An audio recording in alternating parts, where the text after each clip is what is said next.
Hello and welcome everyone to another episode. Yes, so we are getting our massive rover down to the surface. We gotta fire up these engines because this is gonna be very quick this episode, at least trying to get down to the surface. I figured I should film the landing. It is probably not going to be the best landing. I don't know, I've tested it out a couple times and I've had to just completely mess around with how the chute staging is going to work and what chutes are going to come out when and just all kinds of stuff, and a lot of it wasn't pretty, put it that way. So I ended up getting everything down to a fairly decent parking orbit. It's not perfect, but I mean most of the stuff down here, and the other thing I kind of noticed as well is that we happen to have a spare part from our last mission that I ended up landing, or I ended up putting in orbit, and then I just really didn't know what to do with it, and I just left it there. And I think we're gonna have a pretty good use for it, at least I think, when we get down to, you know, the base building thing again. So hopefully we can get the base down, no problems. This time it is equipped with a heck of a lot more batteries and all, or not batteries, but the chutes, so hopefully we don't damage anything on the way down. And I'm probably gonna kind of hunt for a spot that's gonna be a little bit more optimal. Our last spot had a slight incline to it. It caused a lot of problems. The one major thing with these bases, and also with using things like what are they, the sky cranes. The major thing using the sky cranes is you have to have a very flat surface in order for them to really be very effective. So it just really causes a lot of problems, and I've learned that time and time again. So let's get rid of the stage and let's get rid of that, and we'll just kind of bump this stuff away. See you later. It's funny, is the engine is actually firing right now, but there's nothing, you don't see any exhaust coming out of the engine. It's also not even really, oh, well, you just see a little fart of smoke occasionally, or fire. So, let's see. Oh, my God. I am very nervous about this. That's the one thing I do gotta say. I really don't feel like this is going to be the most optimal, but I really do think that the landing is going to be very rough for this, but I think we might be able to get away with it. Just overall not good, put it that way. I just have very little confidence in this thing landing with all the wheels perfectly intact and all the things perfectly intact. So we will fire this rocket now, and I kind of want to come down more straight, just straight down. I don't want to deal with any kind of inclines or anything, and this thing should have enough power to kind of knock us moving perfectly straight down, so that should come in a little bit handy. But come on,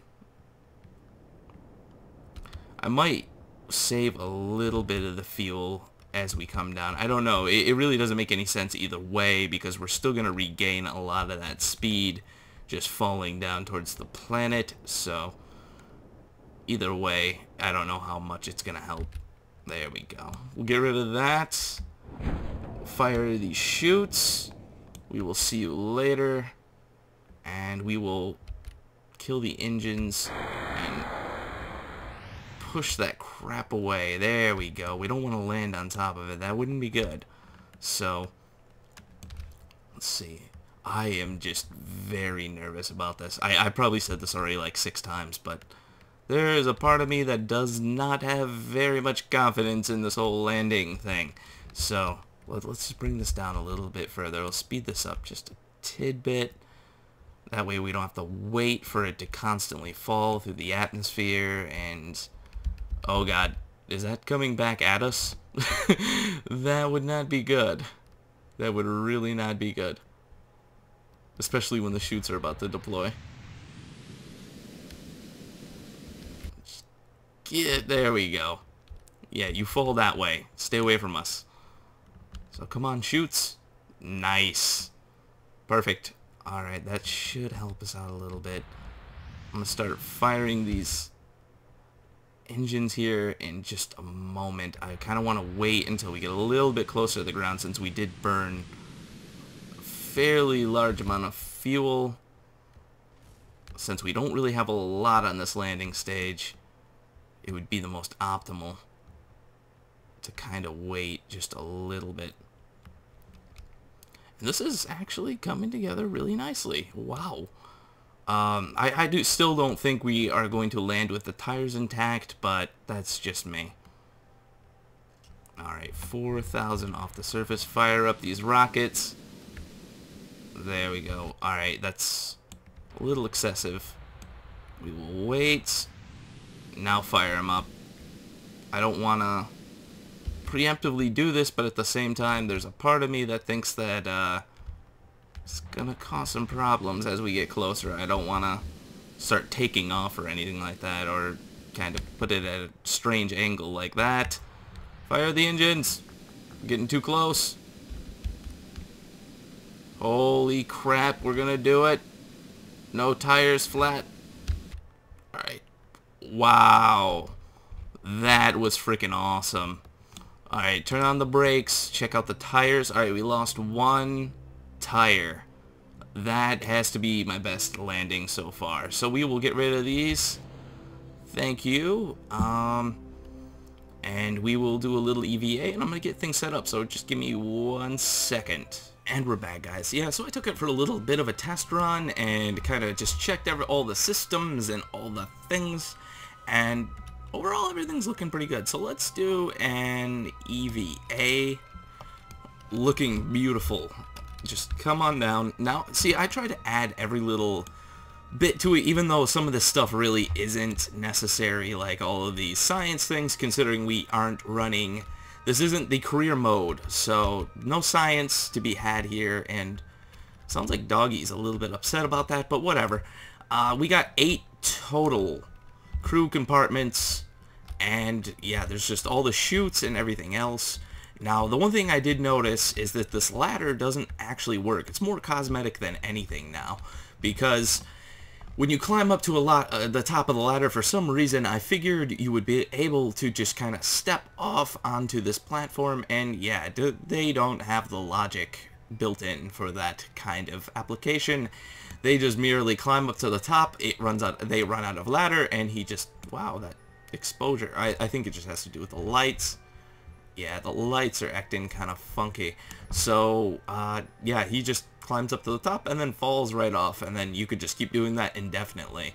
See, for some reason, I could have kind of solved that issue by putting this ladder here, which I think I had this issue on one of my older rovers, and I kind of overlooked it, otherwise thought it was good, or, whatever, and I just didn't even bother. But the only other issue, too, is it would be part clipping. So let's take a look underneath the hood, so to speak. There is just tons of structure under here. It actually looks like a chassis for like an actual car or something. At least I think so. A little bit. Not really. But yeah, so we got our 4 ion engines here, and there's just tons of tanks and struts, and there's so many freaking struts on this thing. And just look at it's just all strutted together.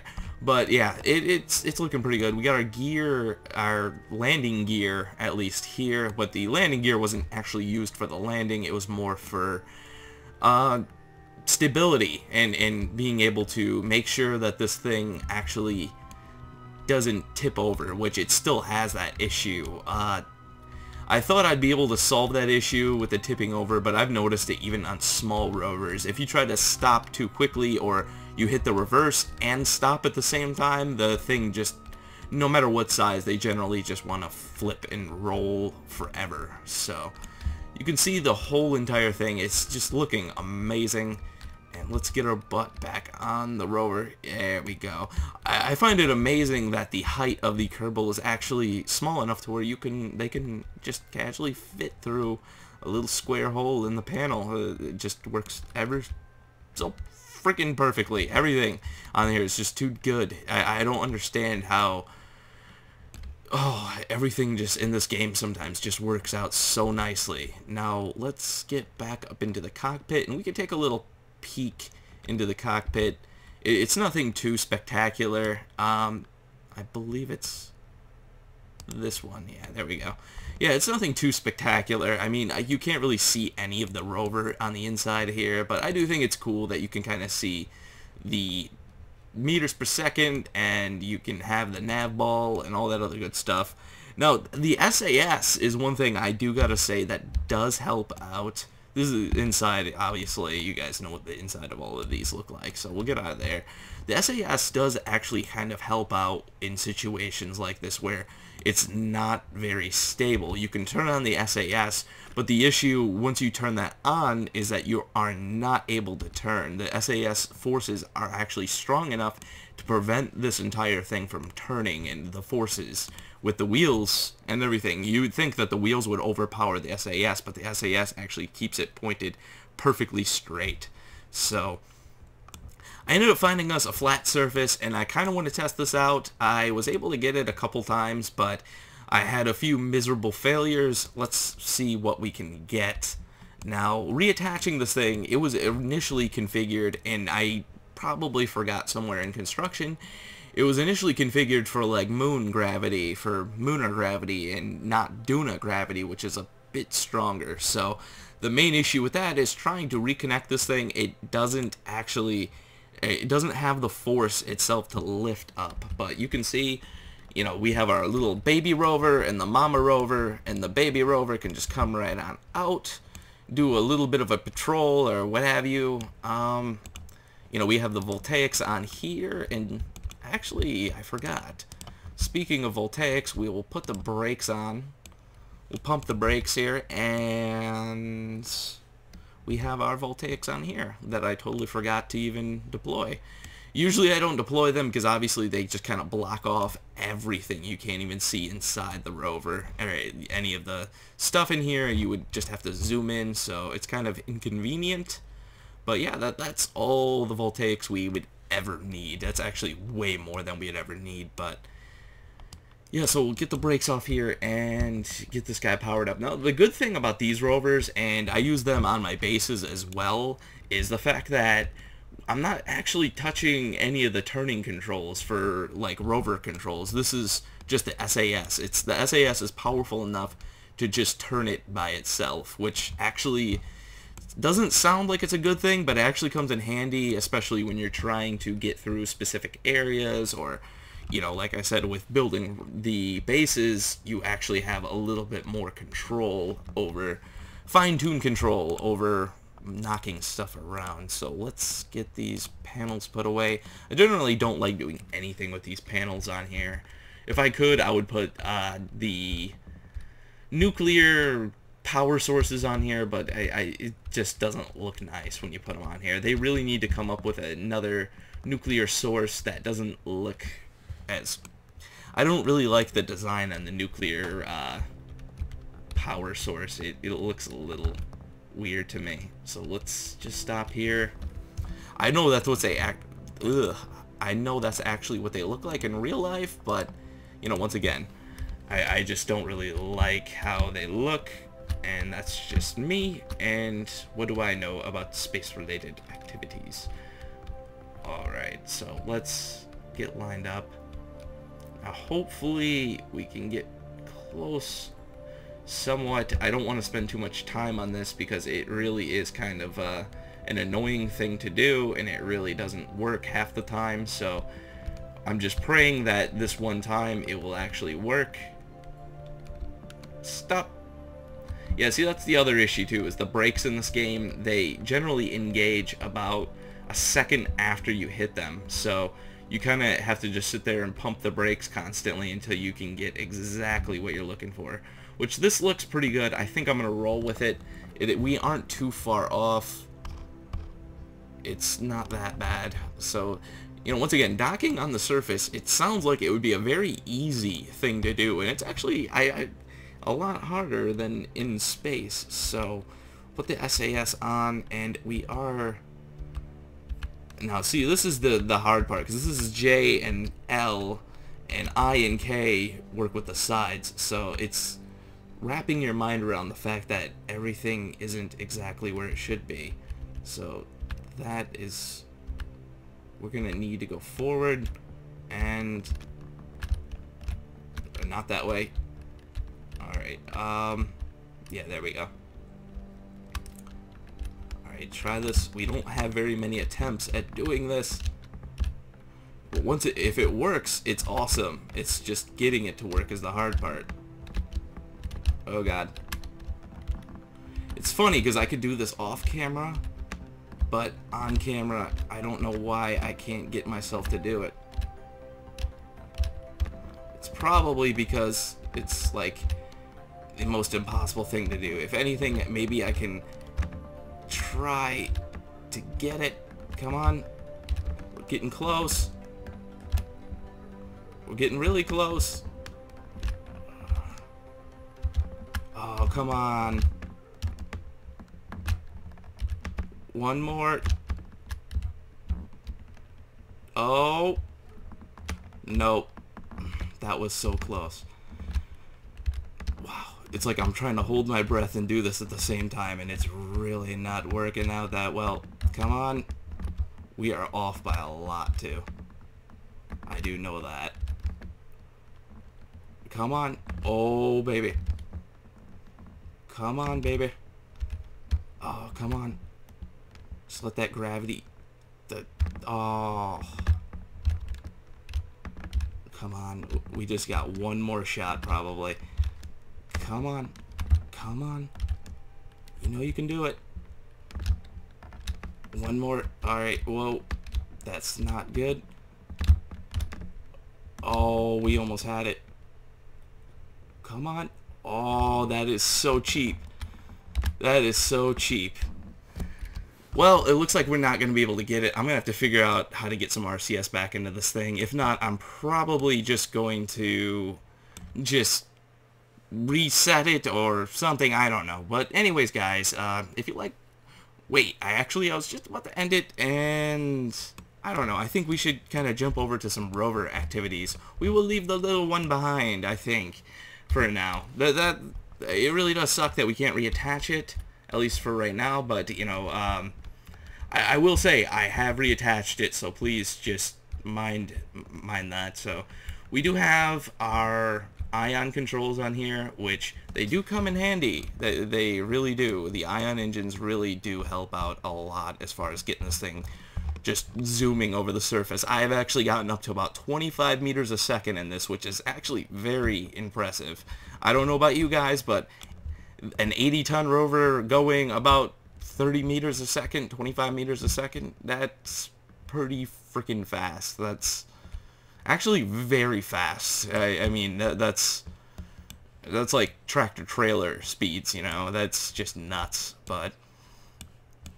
yeah, I mean, cruising around here, I mean, I didn't really want to show you guys too much of it, and it's really not that exciting. That's all I can say. Traveling across the surface really isn't that fun.